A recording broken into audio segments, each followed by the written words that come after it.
Hello guys, आपका स्वागत है अंपायर ऑफ सनातन धर्म चैनल में। ऐसे ही मोटिवेशनल वीडियो देखने के लिए हमारा चैनल सब्सक्राइब करें और वीडियो को लाइक करें और ज्यादा से ज्यादा शेयर करें।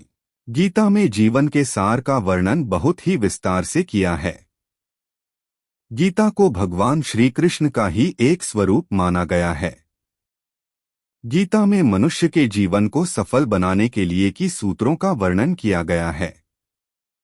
जीवन में सफलता प्राप्त करने के लिए भगवान श्री कृष्ण के जीवन से जुड़ी तमाम बातों का अध्ययन करके सीखा जा सकता है। आइए जानते हैं भगवान कृष्ण के जीवन से जुड़ी कुछ अहम बातें। पहला मंत्र, शांत स्वभाव रखकर काम करना। वैसे तो भगवान श्री कृष्ण बचपन में बहुत नटखट स्वभाव के थे। विपरीत परिस्थितियां आने पर उनका स्वभाव हमेशा शांत रहता था। कृष्ण जी भगवान विष्णु के अवतार थे और वे यह बात जानते भी थे कि कंस मामा उन्हें बार बार मारना चाहते थे, फिर भी वे शांत रहते थे और समय आने पर कंस के हर प्रहार का मुंह तोड़ दिया। इससे सीख मिलती है कि कठिन समय में भी अपने शांत स्वभाव का त्याग नहीं करना चाहिए। दूसरा मंत्र, साधारण जीवन जीना। भगवान श्री कृष्ण हमेशा साधारण जीवन जीने में विश्वास करते थे। गोकुल के राजघराने में परविश होने के बावजूद वह अन्य सामान्य बालकों के साथ रहते, खेलते और घूमते रहते थे।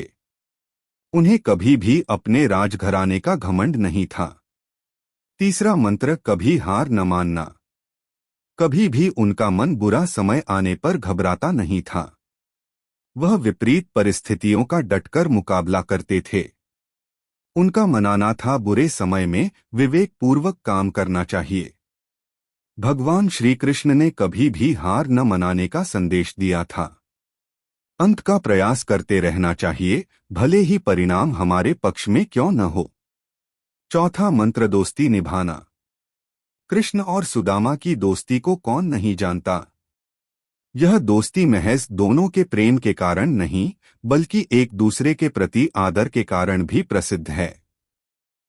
किंतु आज के जमाने में दोस्ती के असली मायने कोई नहीं जानता।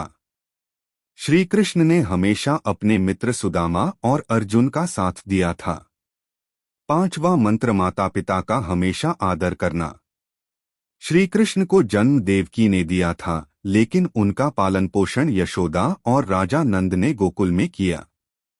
यह जानते हुए कि उनके अपने माता पिता उनसे दूर हैं, श्री कृष्ण ने उन्हें दिल से प्रेम किया।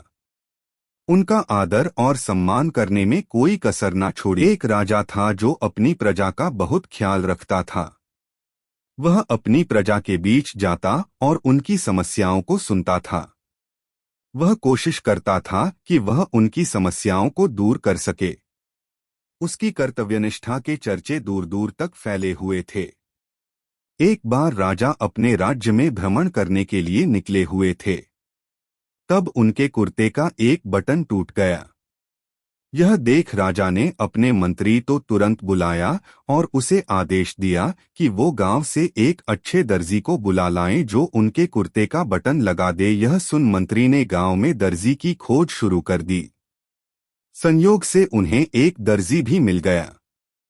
गांव में उसकी एक छोटी सी दुकान थी। उस दर्जी को जल्दी ही राजा के पास लाया गया। उस दर्जी से राजा ने कहा कि क्या वो उसके कुर्ते के बटन सिल सकता है। दर्जी ने कहा कि यह तो बड़ा ही आसान काम है। दर्जी ने अपने थैले से धागा निकाला और कुर्ते का बटन लगा दिया। राजा बेहद खुश हुआ और उससे पूछा कि वो उन्हें कितने पैसे दे। इस पर दर्जी ने कहा कि इतने से काम के लिए वो पैसे नहीं ले सकता है। इस पर राजा ने कहा कि वो इसकी कीमत जरूर देंगे। दर्जी ने सोचा कि उसने तो बस धागा ही लगाया है, तो उसके 2 रुपए मांग लेता हूं। फिर दर्जी ने सोचा कि कहीं राजा यह न सोचे कि इतने से काम के 2 रुपए तो गांव वालों से कितना पैसा लेता होगा। यह सब सोच समझकर दर्जी ने कहा कि वो इतनी इच्छा से जो भी देंगे वो ले लेगा। यह सुन राजा ने अपनी हैसियत के मुताबिक उसे 2 गांव देने का फैसला किया। राजा ने कहा कि कहीं समाज में उसका रुतबा छोटा न हो जाए, इसलिए उसने यह आदेश दिया। दर्जी ने मन में सोचा कि कहाँ तो वो 2 रुपए मांग रहा था और कहाँ वो 2 गांव का मालिक बन गया। सीख, इस कहानी से हमें यह सीख मिलती है कि हम सभी अपनी क्षमता के अनुसार सोचते हैं, लेकिन भगवान हमें अपने हिसाब से सब कुछ देते हैं। हम छोटा मांगते हैं और कई बार भगवान हमें उनके देने की क्षमता के आधार पर कुछ अच्छा और बड़ा दे देते हैं। इसलिए गीता में श्री कृष्ण ने भी कहा कि कर्म करो, फल की इच्छा मत करो, और यही इस कहानी का सार भी है। एक महिला की कहानी जो भगवान श्री कृष्ण पर अटूट भरोसा करती थी। उसके जीवन का कठिन समय भी उसके भरोसे को नहीं हिला सका। एक अत्यंत गरीब महिला थी जो भगवान श्री कृष्ण पर अटूट विश्वास करती थी। एक बार उसकी स्थिति बेहद दयनीय हो गई। घर में खाने पीने के लिए कुछ नहीं था। कई दिनों से परिवार भूखा था। परिवार की ये हालत उससे देखी नहीं जा रही थी। फिर एक दिन उसने अपनी व्यथा रेडियो के माध्यम से भगवान श्री कृष्ण तक पहुंचाई और उनसे मदद करने की विनती की। रेडियो का वो प्रसारण एक घमंडी नास्तिक और अहंकारी उद्योगपति ने सुना और उसने सोचा कि क्यों न इस महिला के साथ कुछ ऐसा मजाक किया जाए कि उसकी श्री कृष्ण के प्रति आस्था ही डगमगा जाए। उसने अपने सेक्रेटरी को कहा कि ढेर सारा खाना और महीने भर का राशन उस महिला के घर पर देकर आओ, और जब वो महिला पूछे कि ये किसने भेजा है तो कह देना कि शैतान ने भेजा है। जब सेक्रेटरी महिला के पास सामान पहुंचाने गई तो पहले उसके परिवार ने तृप्त होकर भोजन किया। फिर वो सारा राशन अलमारी में रखने लगी। उसने एक बार भी सेक्रेटरी से ये नहीं पूछा कि राशन किसने भेजा। ये देखकर सेक्रेटरी से रहा नहीं गया। तब उसने महिला से कहा कि क्या आपको इस बात की कोई उत्सुकता नहीं है कि ये राशन आपके पास किसने भेजा है? उस महिला ने जवाब दिया कि मैं आखिर इतना क्यों सोचूं? मुझे मेरे श्री कृष्ण पर पूरा भरोसा है। जब मेरा कृष्ण किसी को आदेश देता है तो बड़े से बड़े शैतानों को भी उसके आदेश का पालन करना पड़ जाता है। वो जो भी करेगा अच्छा ही करेगा। इस कहानी से हमें ये सीख लेनी चाहिए कि आप किसी भी हालात में क्यों न हो, ईश्वर पर अपना अटूट भरोसा कायम रखें।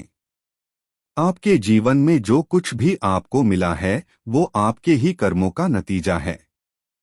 लेकिन जब भी आपको उस ईश्वर की जरूरत होगी और उसे दिल से याद करेंगे तो वो आपकी मदद किसी न किसी रूप में जरूर करेंगे। एम्पायर ऑफ सनातन धर्म चैनल में ऐसे ही मोटिवेशनल वीडियो देखने के लिए हमारा चैनल सब्सक्राइब करें और वीडियो को लाइक करें और ज्यादा से ज्यादा शेयर करें।